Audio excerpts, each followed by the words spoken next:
What if everything you thought you knew about Meghan Markle was a lie? What if behind the dazzling Hollywood smile, the carefully curated public image, and the endless claims of victimhood, there was something darker, something so meticulously planned that it would tear apart the House of Windsor from the inside? And what if Prince Harry, once the beloved rogue Prince of Britain, wasn't the architect of his own rebellion, but the pawn in a game far bigger than himself? That's the story we're diving into today. And trust me, once you hear it all, you'll never look at Meghan Markle the same way again. Before we continue, please hit the like button, subscribe to the channel, and turn on the notification bell for updates. Let's start at the beginning. Because in order to understand how Harry went from a loyal soldier of the monarchy to its most outspoken critic, we need to look at how Meghan entered his life, not just as a wife, but as an influence so powerful that it left him estranged from his brother, alienated from his father, and cut off from his country. Think back for a moment. Before Meghan, Harry was the people's prince. He was loved, relatable, the one who reminded the world of his late mother, Princess Diana. He had his struggles, yes, the rebellious teenage years, the Vegas scandals, the occasional questionable headline. But through it all, the public adored him.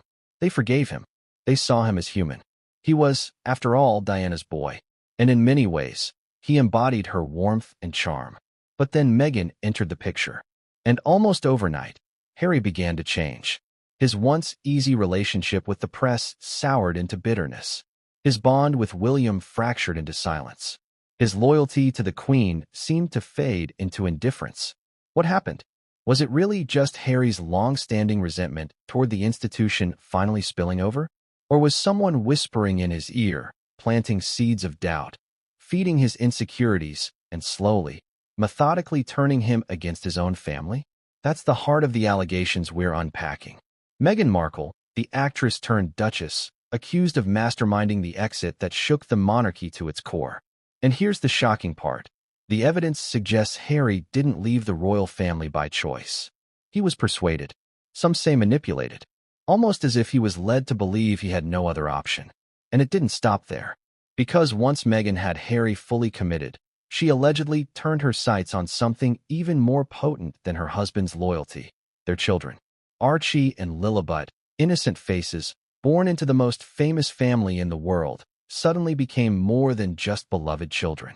They became tools to craft an image, tools to control the narrative, tools to shield Meghan from criticism. Think about it. Have you noticed how every time public opinion of Meghan dips, a carefully timed photo of the children emerges? Or a sentimental story surfaces about their upbringing? Coincidence? Or strategy? But let's slow down. To truly appreciate how this narrative unfolded, we need to break it apart piece by piece. From Meghan's early hold over Harry, to the calculated isolation from his family, to the way Archie and Lilibet became weapons in a PR war. This is not a love story. This is a chess game, with the monarchy itself as the board. And yet, here's the chilling thought. If Meghan did mastermind Megxit, if she did use her children as leverage, if she really did manipulate Harry into becoming her soldier in this war against tradition, then what does that mean for the future of the monarchy itself? What does it mean for Harry's legacy? And most importantly, what does it mean for us, the public, who've been sold a story that may not be what it seems?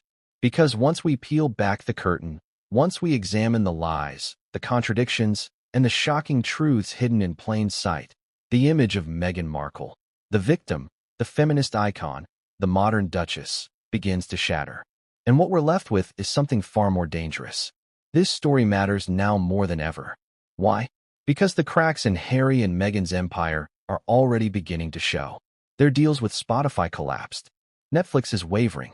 Their popularity ratings in the UK are plummeting. Even in America, the tide is shifting. And with King Charles grappling with his reign, William stepping up as the steady hand of the monarchy, and Harry seemingly more isolated than ever, the question becomes, how much longer can Meghan's narrative hold? You see, this isn't just about royal gossip. This is about power, influence, control. It's about how one woman allegedly managed to reshape the destiny of a prince, the legacy of Diana's son, and the very stability of the monarchy. And whether you love Meghan or despise her, one fact is undeniable. Her impact is seismic. But here's the part you can't ignore. Everything we're about to reveal doesn't just make you question Meghan. It makes you question Harry. Was he a victim of manipulation? Or was he a willing accomplice, fully aware of the chaos he was fueling? Did he leave his family because he wanted to, or because Meghan convinced him that he had to? Ask yourself this. If Meghan hadn't come into Harry's life, would there have been a Megxit at all? Or would Harry still be standing shoulder to shoulder with William, honoring the Queen, raising his children within the traditions of the monarchy, and protecting the very institution his mother died defending? The irony is staggering. Diana once feared the monarchy would destroy her sons. And yet here we are, decades later, watching one son fight for the crown and the other seemingly dismantle it from afar. The twist? This time, it wasn't the monarchy driving the wedge. It was Meghan Markle. But the most shocking part? We're only scratching the surface.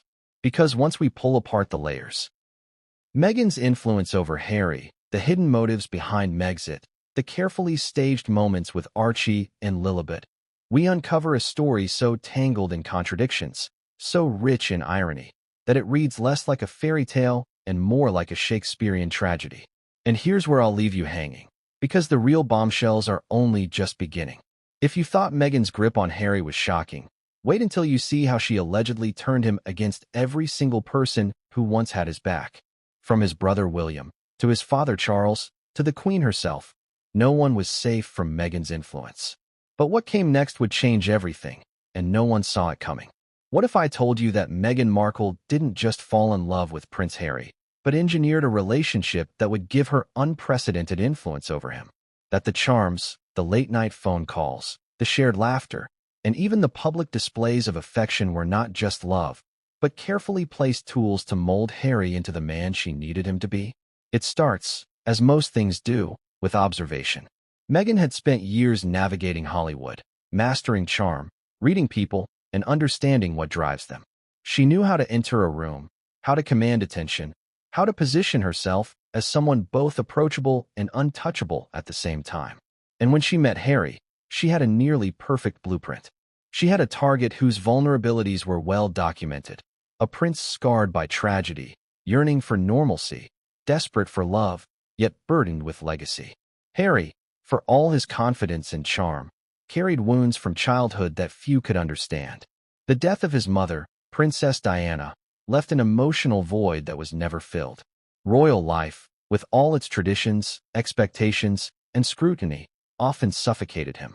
His relationships with women were intense and fleeting, each one failing to bridge the gap between public persona and private longing.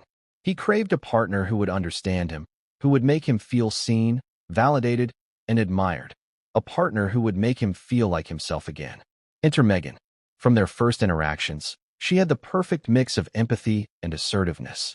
She listened intently, mirrored his words, reflected back his fears and desires, and subtly positioned herself as someone who got him in ways the palace never could. It's called emotional mirroring, a technique used by psychologists and negotiators alike. By reflecting someone's emotions, you build trust, attachment, and dependency, sometimes without the other person even realizing it. Think about it. How quickly did Harry transform once Meghan was in his life?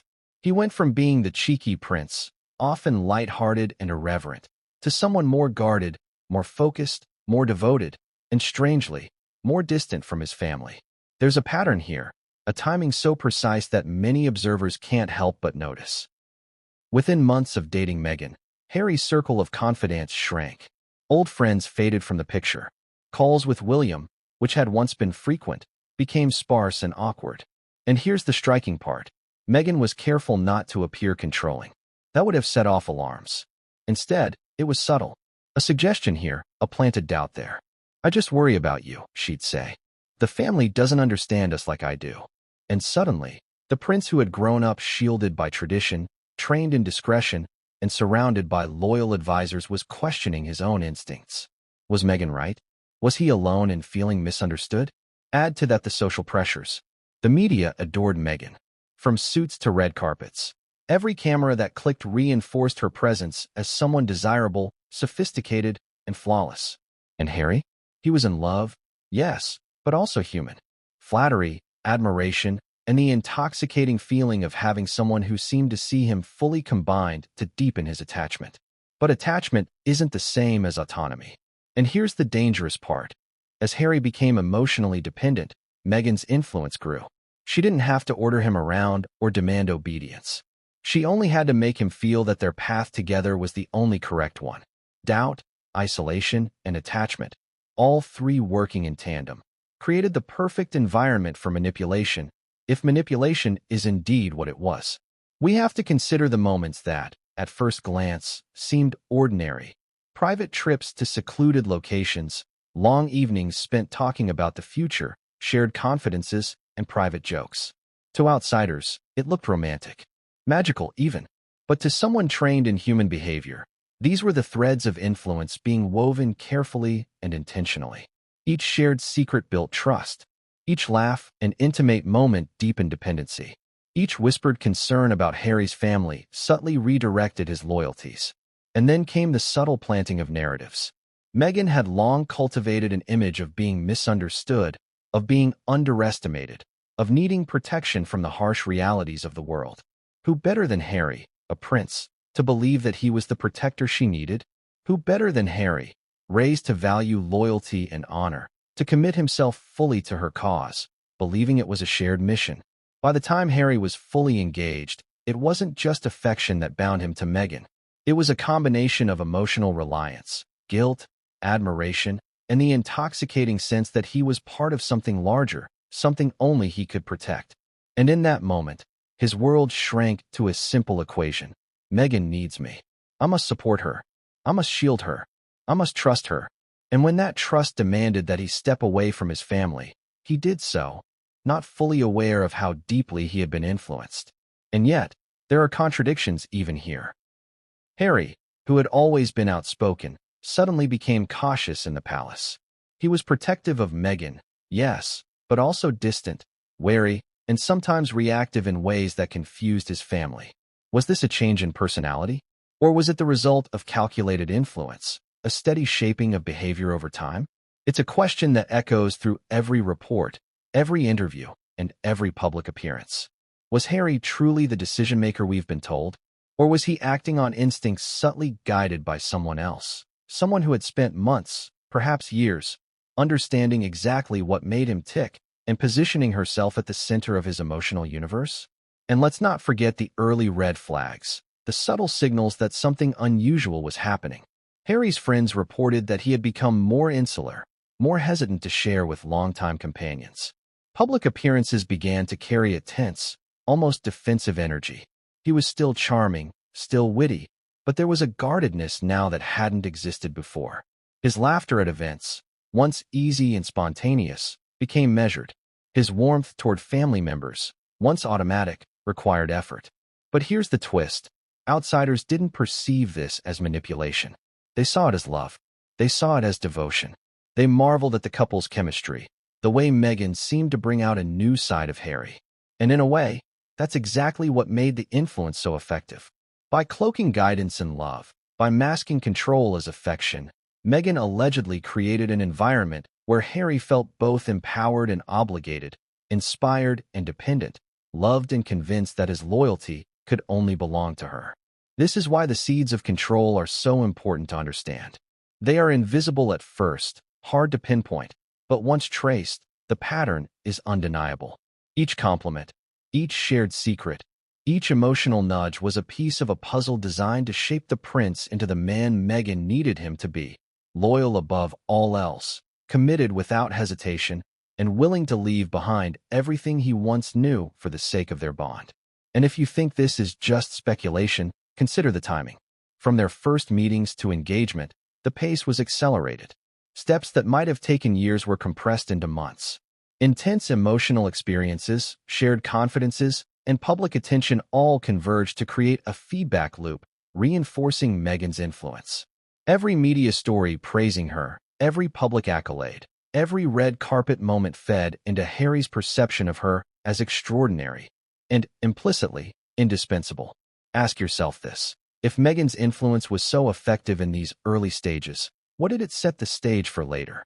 Megxit, media wars, strategic use of their children. distancing from the royal family, isolation from friends. If the seeds were planted early, how deeply had they taken root by the time the couple married? Because by the time Harry put on that suit and stood at the altar, he wasn't just marrying Meghan Markle.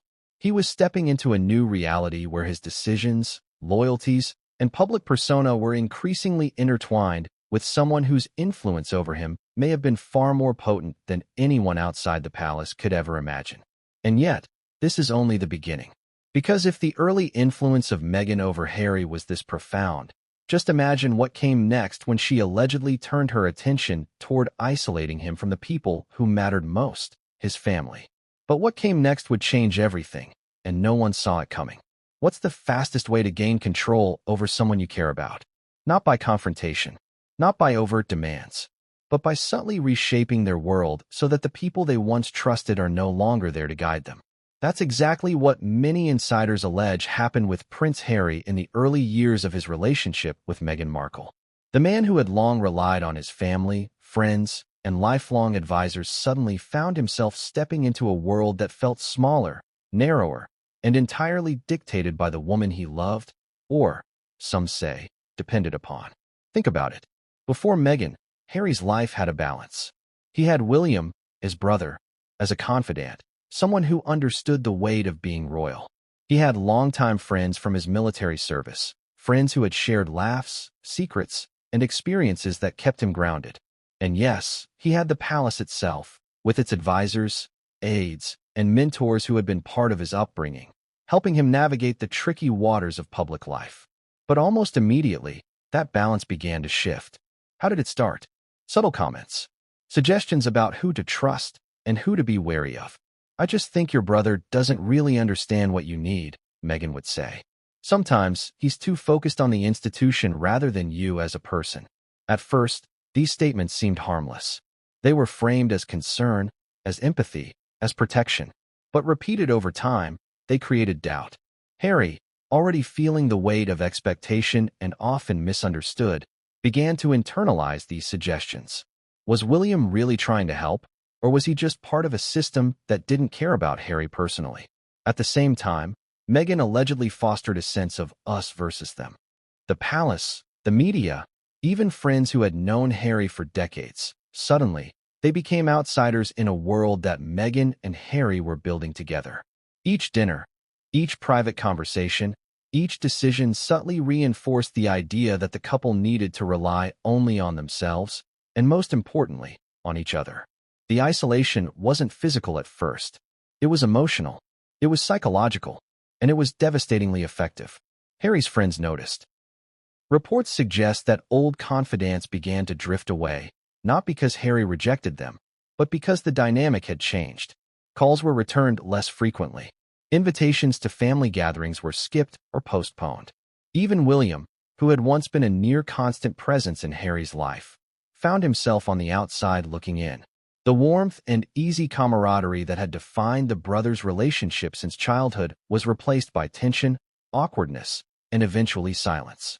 It's important to understand why this matters. Harry, despite his confidence and public bravado, had vulnerabilities that Meghan could, and allegedly did, exploit. Emotional isolation makes people dependent on the voices that remain. When those who once guided you are removed, the remaining influence grows exponentially. Harry's world shrank. Meghan became the central figure, the voice of guidance, the anchor to which he clung. And then there's the matter of the palace itself. Some insiders say that Meghan subtly undermined Harry's relationship with his advisors. Private discussions about security, finances, and public appearances were reframed to highlight tension between Harry and the establishment. "They don't understand us," Meghan reportedly would say. "They don't get your perspective. They're trying to control you." Again, framed as protection, but in reality planting the seeds of mistrust, making Harry question not just individuals but the entire institution he had grown up serving. The media played a role, too. Meghan's every move was scrutinized, but she quickly mastered how to turn the lens into an ally.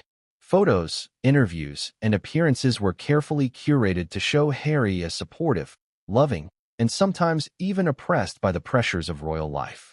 If a palace aide offered advice, it could easily be framed as intrusion or interference, subtly reinforcing the idea that the people Harry once trusted were no longer on his side. Family gatherings became tense. Reports suggest Meghan's influence in these moments was significant. She was present, often charming, always polished, but subtly steering conversations, highlighting conflicts, or emphasizing differences in perspective. Harry, wanting to protect her and maintain harmony, often sided with Meghan in disagreements that might have once been inconsequential. Over time, these small alignments shifted loyalties. His family, once central, became secondary in importance to the woman at his side. Even public events reflected this new dynamic. Harry, once more spontaneous and lighthearted, appeared cautious, measured, and sometimes defensive. He was careful with his words, guarded in his interactions, and seemingly preoccupied with maintaining a united front with Meghan. To an outside observer, this might look like a couple in love, navigating the pressures of public life. But to those who knew him, it was a transformation, subtle but profound, a shift from independence to reliance. And the emotional stakes were enormous. Harry wasn't just isolated from family and friends. He was being positioned to feel that anyone outside the couple's inner circle could not truly understand, support, or protect him. Imagine that pressure. The love of your life is telling you the world is against you. The people who've always been there are distant or suspicious, and every decision is framed as a test of loyalty. It's a psychological crucible that few could endure without being reshaped. Yet, amidst all this, the public narrative remained one of romance and unity. Meghan and Harry were portrayed as a modern fairy tale couple, hand in hand against the world. The realignment of Harry's personal relationships, however, was invisible to most. The distance from William, the strained calls to Charles, the fading connection with old friends. These were subtle, behind-the-scenes consequences of the early influence Meghan allegedly exerted. And once the emotional groundwork was laid, the path toward Megxit was paved almost seamlessly. Ask yourself, if a prince who had once been so loyal to his family could be shifted so dramatically, what does that say about the nature of influence? About emotional dependence? About the power of isolation as a tool for control? And what happens when this isolation is combined with a partner who is strategic, media-savvy, and always one step ahead? The isolation didn't just affect Harry's relationships. It began to shape his perception of reality. Conversations that might have seemed normal were filtered through Meghan's perspective. Concerns from friends were reframed as criticism or betrayal. Advice from family members was questioned before it was even processed. And as his world narrowed, Meghan's perspective became the dominant lens through which Harry interpreted everything. The lens that would ultimately guide him through the most controversial decisions of his life. This is why the alleged isolation is so critical. It wasn't about cutting Harry off physically or socially. It was about reshaping his internal world so that the only person he could fully rely upon, the only voice of authority, empathy, and validation, was Meghan herself. And when that happens, the stage is set for decisions that no outside influence can easily counter. And then, just as the isolation reached its peak, Meghan allegedly took the next step. She wasn't satisfied with Harry being loyal only to her emotionally. She needed to ensure that he would act on that loyalty in ways that would change his life forever. That meant steering him away from his family, reshaping his public identity, and preparing him for the ultimate break, the step that would become known around the world as Megxit. But what came next would escalate the stakes even further, and it would involve not just Harry, but the very heart of the monarchy itself. Even the most powerful figures can sense when something is amiss. And according to insiders, Queen Elizabeth herself began to notice subtle changes in Prince Harry. Changes that, at first, might have seemed minor but soon painted a troubling picture. The man who had been the family's spirited, adventurous prince now appeared guarded, cautious, and unusually deferential to someone outside the royal fold. It began in private moments, behind closed doors at Buckingham Palace and Sandringham. The Queen, known for her astute observation and quiet wisdom, reportedly noticed that Harry was spending less time consulting family members on personal or official matters. He was increasingly taking advice from Meghan, who, though charming and polished, was new to royal life and unbound by its centuries-old traditions. For someone who had grown up understanding the delicate balance of duty, loyalty, and discretion, this shift did not go unnoticed. Reports suggest that the Queen reached out privately, offering gentle guidance and reminders of the responsibilities Harry carried. "Remember who you are," she might have said, emphasizing his role not only as a son, but as a public figure whose decisions reverberated far beyond personal relationships. These conversations were said to be calm, loving, but firm, the kind of counsel that had shaped countless generations of royals. Yet, Harry's responses were reportedly different this time. He listened, yes, but he seemed distant, hesitant, almost defensive. The once open, candid discussions with the Queen were now punctuated by pauses, careful phrasing, and subtle deflections. Observers later noted a change in body language, a tendency to avert gaze, shift posture, or otherwise create a physical barrier. Whether consciously or unconsciously, Harry was signaling that he was aligning his loyalty elsewhere. And that's the subtle genius, or danger, depending on perspective, of Meghan's alleged influence. By establishing herself as Harry's primary confidant, she created a dynamic where even the Queen's quiet, wise counsel could be questioned, reframed, or dismissed. Comments that might once have been accepted without hesitation were now filtered through Meghan's perspective. "They don't understand us," she allegedly reminded him. "They don't see what we're building together." Meanwhile, the palace began to notice other indicators. Invitations to private events were declined or postponed. Long-standing family traditions, from annual holiday gatherings to informal dinners, were disrupted. Friends who had served as a bridge between Harry and his family found themselves shut out or marginalized. Each of these moments, seemingly small on its own, compounded into a pattern. Harry was drifting. Slowly, methodically, and perhaps unintentionally, he was being positioned outside the inner circle of his family, a prince caught between duty and the pull of personal loyalty. The Queen reportedly did not react with public reprimand, nor did she make a dramatic intervention. That would have risked public scandal and further alienation. Instead, she opted for quiet, private attempts to guide Harry, emphasizing subtle encouragement and gentle warnings. But in this new dynamic, Meghan's voice was louder, more immediate, and more compelling, the dominant narrative shaping Harry's perception of his family, his duty, and his future. And yet, there were contradictions. On one hand, Harry still loved his grandmother. He still respected her authority. He still felt the weight of the crown and the history of his lineage. On the other hand, the pressure to align with Meghan's worldview, to prioritize their shared path over the established traditions of the monarchy, created internal conflict. He was torn between familial loyalty and personal devotion, between the institution that had defined his identity and the partner who claimed to understand him in ways no one else could.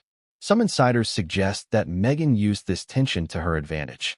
By emphasizing moments of perceived misunderstanding or criticism from the palace, she allegedly framed Harry as the lone defender of their unity.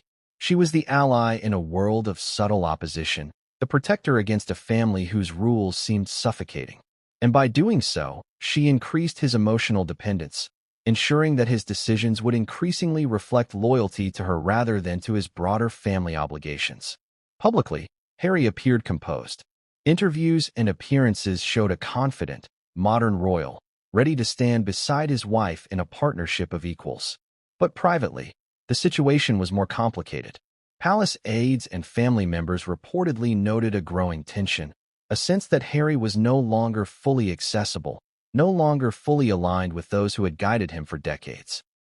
Each missed call, each postponed engagement, each subtle disagreement with family advice contributed to a widening emotional gap, a gap that Meghan allegedly occupied fully. This isolation and redirection of loyalty reached a critical point during family meetings. Discussions that might once have been routine, whether about upcoming engagements, charitable initiatives, or even personal milestones, were now battlegrounds of influence. Harry's attention, counsel, and trust were increasingly centered on Meghan. Decisions that previously would have involved collective family input were now filtered through a singular lens. What did Meghan want? What narrative was she shaping? And what role did Harry play in ensuring that her vision succeeded? The Queen, aware of these shifts, reportedly offered repeated, measured guidance. Yet, as the couple's public and private narrative grew more insular, even the Queen's subtle interventions seemed less effective. By the time the couple began serious discussions about their future, the groundwork had been laid. Harry's allegiances had shifted, his perspective had been reframed, and Meghan's influence had become the dominant force in his decision-making process. And that brings us to the most delicate point. The Queen's quiet warnings, while significant, could only do so much. Emotional ties, romantic loyalty, and the carefully cultivated bond between Harry and Meghan had already begun to eclipse familial counsel. Even a monarch as experienced and respected as Elizabeth faced limits in swaying a prince whose world had contracted to include primarily one trusted voice, the voice of his wife. So, consider this. The very foundation of the monarchy, family, tradition, continuity, was being challenged not through confrontation, but through subtle influence, emotional realignment, and strategic isolation. And as history would later show, these early dynamics set the stage for decisions that would shock the world, divide the public, and forever alter the relationships within the royal family. But the real turning point came when Meghan allegedly shifted her attention from influencing Harry privately to reshaping his relationships with his closest brother, William. And that is where the next chapter begins. Blood is thicker than water, or so the saying goes. But what happens when loyalty, love, and shared history are tested by influence, manipulation, and emotional pressure? The relationship between Prince Harry and his elder brother, Prince William, was once the epitome of brotherly bond. They laughed together, supported one another through tragedy, and carried the shared legacy of their mother, Princess Diana. Yet, according to multiple accounts, that bond began to fray long before the public ever heard of Megxit, frayed by subtle tensions, miscommunications, and, some allege, by the influence of Meghan Markle. It didn't start with open hostility. At first, it was almost imperceptible. Cancelled calls, postponed visits, missed family gatherings. A slight hesitation before answering questions about the other in interviews. The small cracks often appear harmless to outsiders, but in families, especially high-profile ones, these minor shifts can signal deep undercurrents. What made the rift especially poignant was the context. Harry and William were not just brothers. They were co-heirs to centuries of monarchy. Their roles required collaboration, trust, and alignment. Yet, by the time Meghan had established her presence, those elements were weakening. Some insiders suggest that Meghan, intentionally or not, framed William as part of the system that didn't understand Harry, subtly reinforcing the narrative that the only ally Harry truly had was her. Imagine growing up with someone whose opinions shaped your childhood, whose presence was a constant through loss, celebration, and public scrutiny, and then suddenly being told, implicitly, that this person doesn't understand you, that their judgment is flawed, that they are part of the opposition. Emotional realignment of this kind can be devastating, particularly for someone already isolated and dependent on a new partner for guidance and validation. Tensions reportedly became visible during family discussions and public events. Meetings that were once casual turned tense. Private conversations, previously candid, became guarded. William, noticing the subtle change in his brother, attempted to bridge the gap, to reach out, to maintain the bond forged over decades of shared experience. But each attempt was met with defensiveness, evasion, or an inexplicable coldness. And there's the irony. William's concern was genuine. He worried about Harry's accelerated engagement, the pace of his relationship with Meghan, and the rapid restructuring of his life and priorities. But when voiced, these concerns were often reframed in Harry's mind, perhaps, some insiders claim, by Meghan's influence, as criticism, judgment, or even personal attacks. The very person who once acted as a sounding board, mentor, and ally was now perceived as a potential adversary. This psychological reframing is crucial to understanding how deep the divide became. It wasn't just about differing opinions or conflicting schedules. It was about perception, about narrative control, about who got to define reality for Harry. And by that measure, Meghan's alleged role was significant. She positioned herself as the primary lens through which Harry interpreted his brother's actions, transforming misunderstandings into conflicts and disagreements into proof of opposition. Public appearances further complicated matters. The brothers' body language, once easy and warm, began to reflect tension and unease. Interviews contained careful phrasing, smiles that didn't reach the eyes, gestures that suggested distance. The media, ever attentive, noticed but framed it as typical sibling friction. Yet those close to the family saw it as something more alarming, the widening of a chasm that, once fully formed, would be nearly impossible to bridge. One particularly telling example came during the lead-up to Meghan and Harry's wedding. Discussions about protocols, security, and family roles revealed the growing friction. Harry, increasingly influenced by Meghan, began to prioritize her perspectives over William's counsel. Decisions that once would have been collaborative became unilateral, guided by the narrative Meghan allegedly fostered. For William, watching this shift must have been deeply unsettling. The brother who had always been a partner, a confidant, and a co-navigator of royal life was slipping into a world defined by someone else's influence. And it wasn't just emotional. There were logistical consequences. Invitations to events were handled differently. Coordination around charitable work became strained, and the once close collaboration on public engagements began to falter.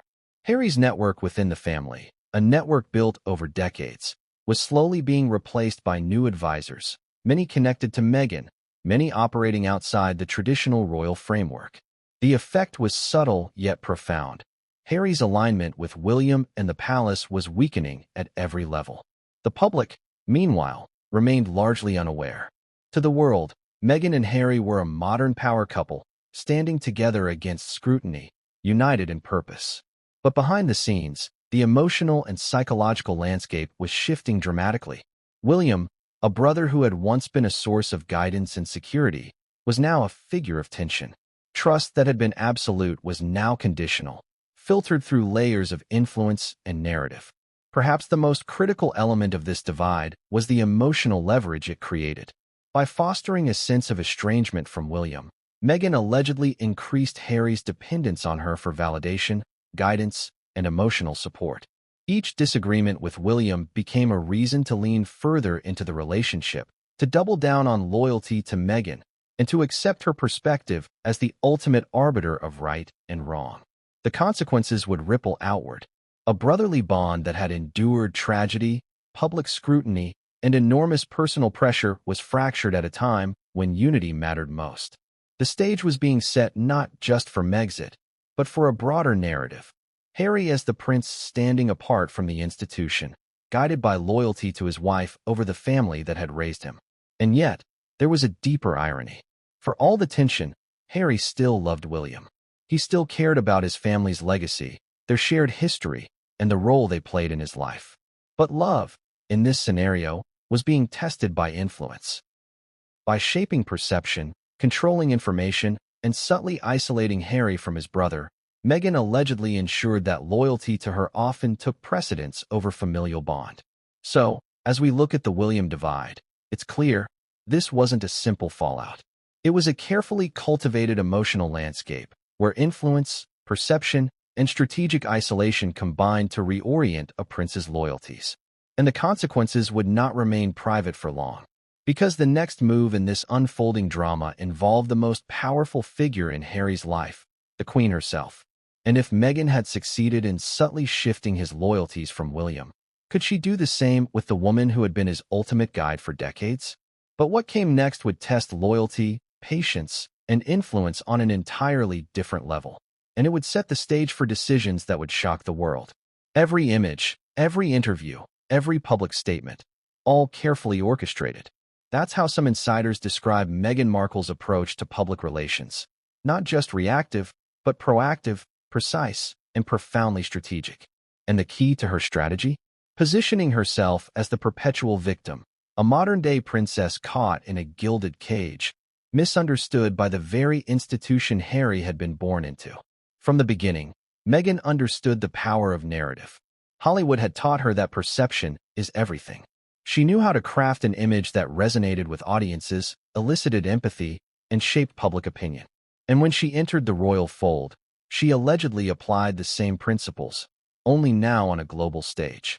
Every gesture, every carefully framed photograph, every story released to the press was another thread in the fabric of a carefully cultivated persona.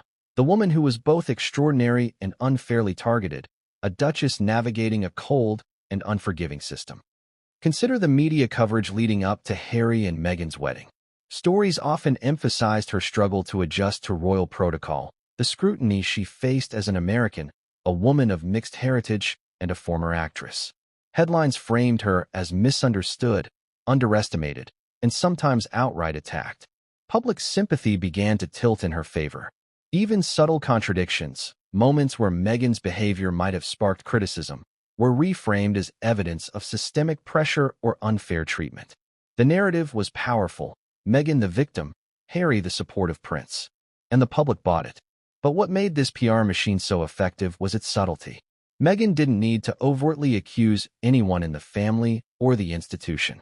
She didn't need to stage dramatic confrontations. Instead, she used implication, emotion, and timing. A carefully chosen photo, a pointed anecdote in an interview, a public smile juxtaposed against whispers of palace tension. Each element reinforced the narrative without ever appearing manufactured. And Harry, deeply invested in supporting her, became the visible anchor of that story, the prince who had left tradition behind to defend the woman he loved. The narrative took on even greater potency when Meghan highlighted moments of alleged racism or unfair treatment. Whether in interviews, public appearances, or subtle media leaks, she framed herself as both brave and victimized, standing against forces larger than herself.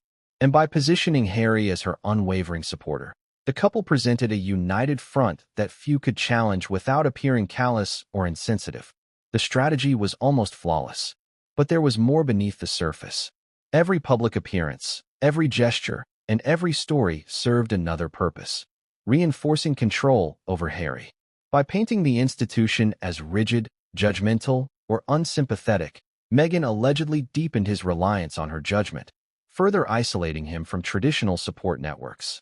Each sympathetic headline was a reminder: the world might misunderstand us, but together, we are right. And that loyalty, once cemented, would influence every major decision Harry would make in the years to come. The power of this narrative became most evident in moments like the Oprah interview. For the first time in decades, a couple of royals publicly aired grievances in a global forum. Meghan's articulation of struggles, her recounting of alleged mistreatment, and her presentation as a wronged woman captivated audiences worldwide. Millions saw not just a personal story but a symbol: the old, rigid monarchy versus the modern, empathetic individual. Harry, positioned as her protector, became the heroic partner standing against centuries of tradition. Yet, the narrative had contradictions that few initially noticed. While Meghan portrayed herself as oppressed by royal protocol, she simultaneously exercised significant influence over Harry's decisions, engagements, and public persona. While she claimed to face systemic racism or misunderstanding, she often dictated how stories were framed, when announcements were made, and which moments were shared with the public. The line between victim and strategist blurred, creating a persona both sympathetic and controlling, a duality that became a hallmark of Meghan's public image. Timing was critical to the effectiveness of this PR approach. Moments of perceived vulnerability were often juxtaposed with calculated media releases. A challenging family encounter might precede a carefully staged photo shoot or a feel-good story about charitable work. Each public gesture reinforced the narrative: Meghan is resilient, compassionate, and always navigating a hostile environment. And the public, drawn to drama and empathy, absorbed the story, often overlooking inconsistencies in the timeline or in the relationships described. Insiders also note that Harry's public loyalty was intertwined with this narrative. By consistently supporting Meghan in interviews, appearances, and statements, he became a living testament to her story.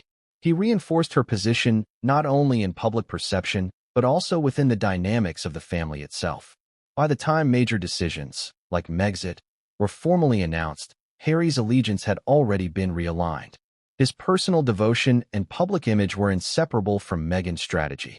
And yet, despite the meticulous nature of this PR machine, cracks began to show. The very control that Meghan allegedly wielded over public perception created pressures. Every appearance had to be curated, every statement vetted. The narrative demanded consistency, leaving little room for spontaneous behavior or error. For Harry, the burden of maintaining alignment with Meghan's carefully constructed image added layers of stress and responsibility. Each misstep in perception could ripple outward, impacting both their credibility and their relationship. Consider the long-term effects. By casting herself as the victim, Meghan not only shaped Harry's public persona, but also influenced how the world viewed the couple's relationship, the monarchy, and the decisions that followed. Public support, criticism, and even international scrutiny became tools in a broader strategy of influence. Every sympathetic headline reinforced loyalty, every critical article demanded counteraction, and every interview, photo, or public event became part of a calculated continuum of messaging. So, when people talk about the power of Meghan's PR machine, they're not just referring to media appearances or social media strategy. They're talking about a pervasive influence that shaped perception, controlled narratives, and, allegedly, redirected the loyalties of one of the world's most prominent princes. It's a narrative that combined personal vulnerability, strategic timing, and media savvy to create a story that captivated the public, while also subtly steering Harry's decisions and reshaping his relationships. But the most shocking aspect of all, the PR machine extended far beyond Meghan herself. It involved their children, their family interactions, and the entire structure of how the couple engaged with the world. And that's where things took a darker turn. With the arrival of Archie and the beginnings of what some describe as a calculated public narrative involving the youngest members of the family. Because what came next would reveal just how deeply this narrative strategy had infiltrated both private and public life, and how Meghan allegedly used her children as the next stage in her carefully orchestrated plan. When Archie Harrison Mountbatten Windsor was born, the world celebrated. Headlines hailed the new royal baby as a symbol of hope, continuity, and modernity for the monarchy. Yet behind the smiles and the carefully staged photographs, whispers began to circulate. Whispers that, if true, would shatter the fairy tale narrative surrounding the young family. Allegations surfaced that Meghan Markle did not carry Archie herself, and that a surrogate may have been used to bring him into the world. The claims are explosive. According to some sources, the secrecy surrounding Archie's birth was unparalleled, even by royal standards. Palace officials were reportedly kept in the dark about the specifics of Meghan's pregnancy and the logistics of delivery. Statements issued to the press were tightly controlled, offering only curated glimpses into the Duchess's journey. Every image, every update, seemed calculated to project normalcy and warmth. But, critics allege, these were covers for a more complex reality. Why would anyone go to such lengths? The theory follows a line of reasoning rooted in influence, control, and image management. By controlling the narrative around Archie's birth, Meghan could dictate public perception, frame her experience in terms that suited her PR strategy, and preempt scrutiny. If a surrogate were used, a claim denied by the couple, it would further ensure that the timing, circumstances, and public reveal of the baby were entirely orchestrated. Palace insiders reportedly noticed anomalies. Meghan, ever meticulous about appearances, limited the number of close aides and medical staff involved in her care. She requested privacy and discretion to an unprecedented degree. While privacy for royal births is not unusual, the level of secrecy surrounding Archie's arrival raised eyebrows. Reports suggest that even those normally privy to birth plans were only given partial information, heightening suspicions and fueling rumors. The implications of a surrogate, if true, are staggering. For one, it reframes the public image of the Duchess's early motherhood. It suggests a level of planning and strategic control over her narrative that goes beyond ordinary celebrity management. Every photograph of the baby, every carefully positioned visit, every moment captured on camera could have been part of a deliberate plan to reinforce the public story while keeping private truths hidden. And then there's the impact on Harry. By allegedly participating in or acquiescing to this level of secrecy, Harry reinforced the narrative of the perfect modern family, a family whose image was curated with precision. But at the same time, it reportedly isolated him further from the palace, creating distance between his responsibilities as a prince and his devotion to his wife's vision. Every decision tied to Archie's birth, care, and presentation became another point where Harry's loyalties were tested, guided, and, critics argue, redirected. Media coverage played a critical role. Outlets around the world published stories focusing on Archie's milestones, milestones carefully chosen to highlight the couple's image. The birth itself was treated almost like a media event, albeit one curated behind closed doors. The public saw joy, serenity, and the innocence of new life. What they didn't see were the layers of strategy, the possible coordination with surrogacy plans, and the meticulous management of access to information. Some have pointed to timing as further evidence. The public announcements, the photographs released, and the stories told were perfectly aligned with key moments in the royal calendar. They were positioned to maximize sympathy, admiration, and support for the young couple. If any part of this involved a surrogate, then the control over these moments was even more complete, ensuring that the narrative remained compelling, coherent, and persuasive. There were contradictions as well. While Meghan presented a story of natural pregnancy and tender preparation for motherhood, insiders claimed that certain behaviors and choices suggested a more controlled scenario. Visits were heavily managed, timelines carefully curated, and interactions with staff minimized. Observers noted inconsistencies between public accounts and what was rumored behind the palace walls. Each discrepancy fueled speculation and suggested that the image presented to the public was, at minimum, carefully engineered. But perhaps the most significant aspect of these allegations is their long-term implication. The birth of Archie was not just about creating a child or welcoming a family member. Allegedly, it became the first instance of using children as part of a broader public strategy. Every smile, every photo, every media moment became a tool, a way to reinforce Meghan's narrative, maintain Harry's loyalty, and secure sympathy from a global audience. The infant, entirely innocent, was positioned as a symbol in a carefully constructed story of resilience, modernity, and defiance. It's worth noting that no official confirmation of surrogacy exists. The couple has repeatedly denied such claims. But even the rumors, amplified by media and palace insiders, had an effect. They reinforced curiosity, speculation, and scrutiny, all of which fed into the broader narrative of Meghan's control, secrecy, and influence over the royal family and public perception.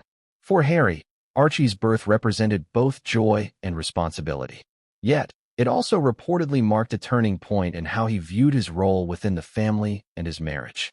Allegedly guided by Meghan, he became increasingly focused on supporting the curated public image, prioritizing it above traditional duties, family relationships, and established royal protocol. Every decision about Archie, from appearances to media coverage, was filtered through the lens of maintaining narrative control, ensuring loyalty, and reinforcing the couple's public positioning. And then there's the irony. While Meghan was portrayed publicly as a vulnerable new mother, navigating the challenges of royal life with grace and resilience, critics allege that she was simultaneously mastering a form of strategic influence that few could rival. The child, born into royalty, became both a shield and a tool, a way to manage perception, influence Harry, and subtly reshape the dynamics within the family and the institution itself. So when we look back at Archie's birth, we see more than a new life celebrated by the world.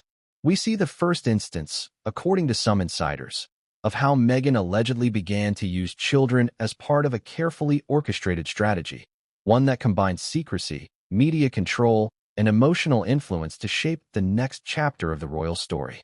And just as the public was marveling at the innocence of baby Archie, the couple allegedly began turning their attention to their next milestone. The carefully staged appearances, media moments, and strategic positioning that would make both Archie and, later, Lilibet central to their PR machine. Because what came next would reveal just how meticulously these moments were controlled, and how Meghan allegedly transformed her children into instruments of influence, shaping both Harry's loyalty and public perception in ways that stunned the palace and the world alike. From the very first photograph released after Archie's birth, it was clear that every public appearance was meticulously planned. Every angle, every smile, every gesture, nothing was left to chance. Observers note that these carefully staged moments were not merely about sharing the joy of a new royal baby with the world.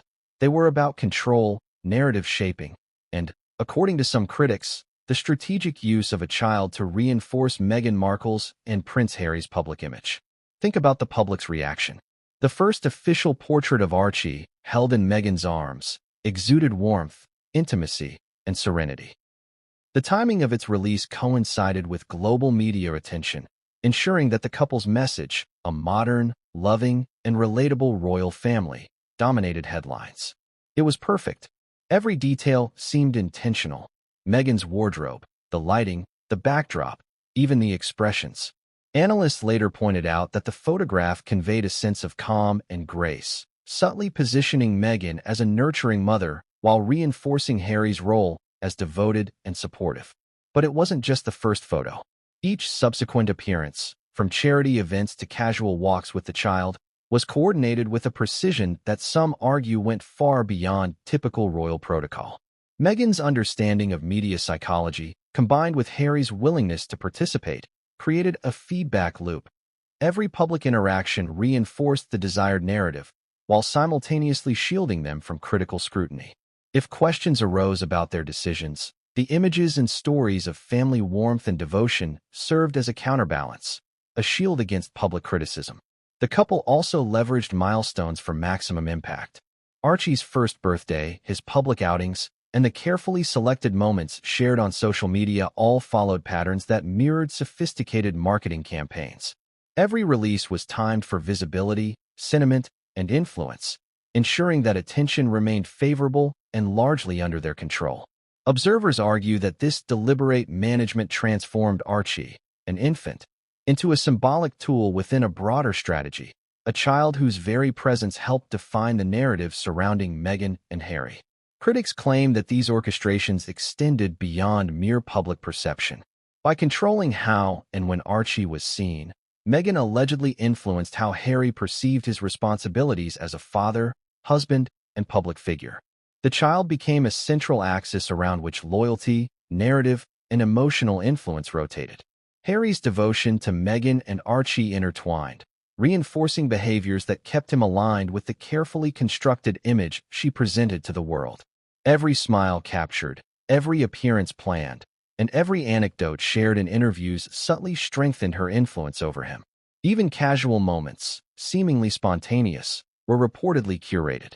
Family walks in public parks, charity events, or private visits captured on camera were all orchestrated to evoke emotion, sympathy, or admiration.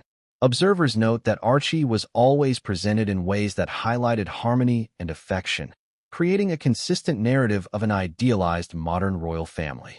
It was as though the couple had recognized early on the power of visual storytelling, using Archie as both subject and symbol in a larger media strategy. Media outlets quickly amplified the effect. Every photo, every article, every social media post contributed to a feedback loop of public attention and validation. Fans celebrated the perceived authenticity and warmth of the family, while critics scrutinized and speculated about the extent of orchestration behind the scenes. The combination of carefully staged appearances and media amplification effectively positioned Meghan not just as a public figure, but as a savvy manipulator of narrative and perception, someone who could craft her story with precision, timing, and impact. The strategic use of Archie also allegedly influenced palace dynamics. By controlling access, visibility, and narrative, Meghan was able to mitigate interference from advisors or relatives. Decisions about Archie's exposure were reportedly filtered through her perspective, ensuring that Harry's loyalties and actions aligned with her broader strategy. Critics argue that this created a pattern. The child became a conduit through which influence, guidance, and even subtle control were exerted over Harry. There were contradictions, of course. Meghan's public image emphasized maternal warmth, nurturing instincts, and genuine affection for her child. But the level of calculated planning, according to insiders, suggested a dual function. While fostering genuine family bonds, the couple simultaneously leveraged Archie's presence to solidify their narrative, protect their image, and reinforce loyalty. It was a delicate balance, one that required precision, attention to detail, and unwavering coordination between Meghan and Harry. Even small details mattered. The positioning of Archie in photographs, the timing of his first public milestones, and the selective sharing of anecdotes all reinforced a sense of intentionality. Observers suggest that each interaction was designed not only for public perception, but also to influence internal family dynamics, signaling unity, modernity, and compassion, while subtly controlling the broader narrative. The implications of using Archie in this way were profound. Beyond shaping public perception, it reportedly shaped Harry's actions, priorities, and decisions. His devotion to his wife, reinforced by their shared responsibility for the child, became inseparable from the public persona they projected.